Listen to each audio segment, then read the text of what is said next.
3,000 years ago in Israel, there was a transfer of governmental power that shaped the history of that nation forever. And as I was reading about the account of that transfer of power in my Bible the other morning, I couldn't help but think about the transfer of governmental power that we face here today in our context in 2016 in the United States. So Solomon was the third king of Israel and is widely known as the wisest man ever to live, right? And he started out pretty well, but toward the end of his life, Solomon started to make some really bad choices, like destroy the entire country kinds of choices.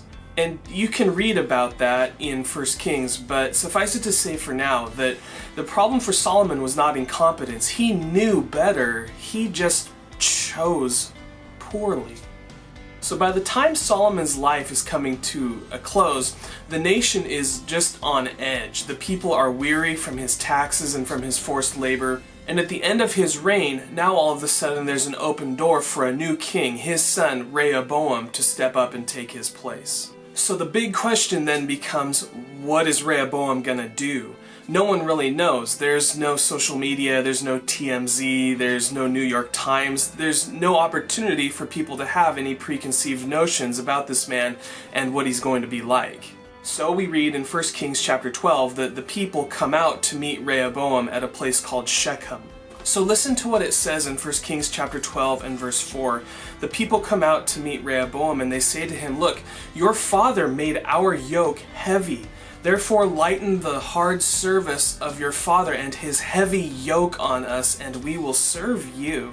Ouch! They feel like there's a yoke on them, you know, for like putting oxen into hard labor. And now Rehoboam, he does, for his part, what a new head of state should do. He seeks the counsel of wise advisors.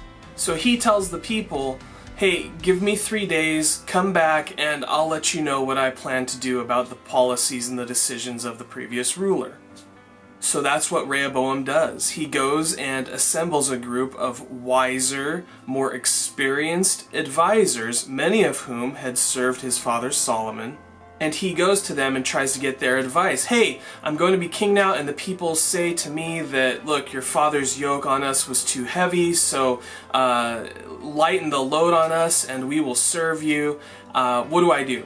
And the word of the advisors back to him is unanimous. Yes! Do that! Lighten the load, lighten the yoke, serve these people, speak kindly to them, and they will love you and they will serve you forever.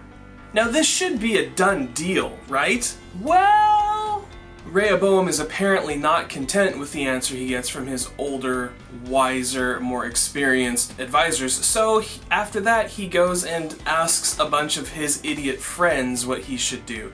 And they give him just the worst advice ever. And so in what must have been just a massive display of ignorance meeting testosterone, Rehoboam and his friends decide that they're going to treat the people more harshly than they had been treated probably since the days of their slavery to Egypt. Your father put a heavy yoke, put a heavier yoke on them.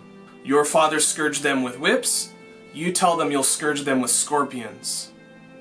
Be a man. Tell them that your little finger is thicker than your father's waist. All of this, of course, isn't really advice. They just told him what he wanted to hear.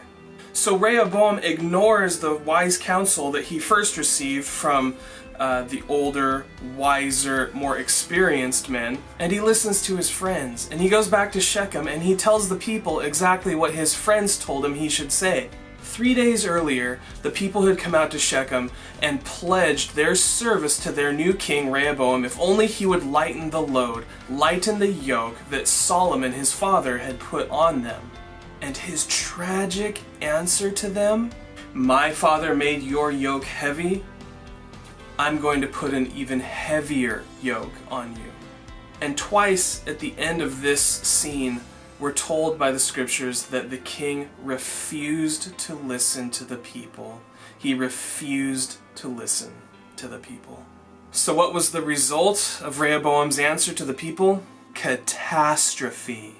He maintains rule over the region of Judah, and the tribe of Benjamin stays with him, but the other 10 tribes of Israel, they cede from the union, and Israel becomes divided. And so as I sat reading about this story the other morning, I had a couple of thoughts. One was a fresh resolve to pray for our new president-elect, to pray that he will find wise advisors to surround himself with, but even more particularly that he will listen to them. The other thought that I had was just the complete and utter contrast between Solomon or Rehoboam or even the great King David, how they stand in stark contrast to the one king that we really, really need. You see, Rehoboam came out to the people and said, "Are you weary? You're tired? You don't like the yoke of my father? Well, guess what? I'm going to make your yoke even heavier. Guess what? You thought you had it bad with whips? Now you're going to get scorpions." But see, about 1,000 years later, Jesus of Nazareth would call out, "Are you weary? Is your burden heavy? Come to me and I will give you rest. Take my yoke upon yourself and learn from me, for I am gentle and humble in heart, and you will find rest for your soul. For my yoke is easy and my burden is light." All of the kings of Israel, like all of the presidents of the United States, are and have been flawed men.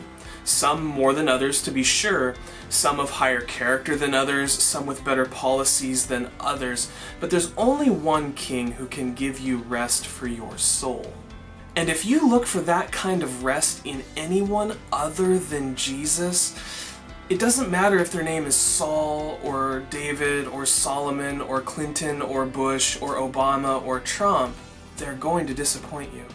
You see, Jesus' invitation extends to today, and it transcends any monarchy and any presidency. So come to Jesus, find rest for your soul. Be blessed.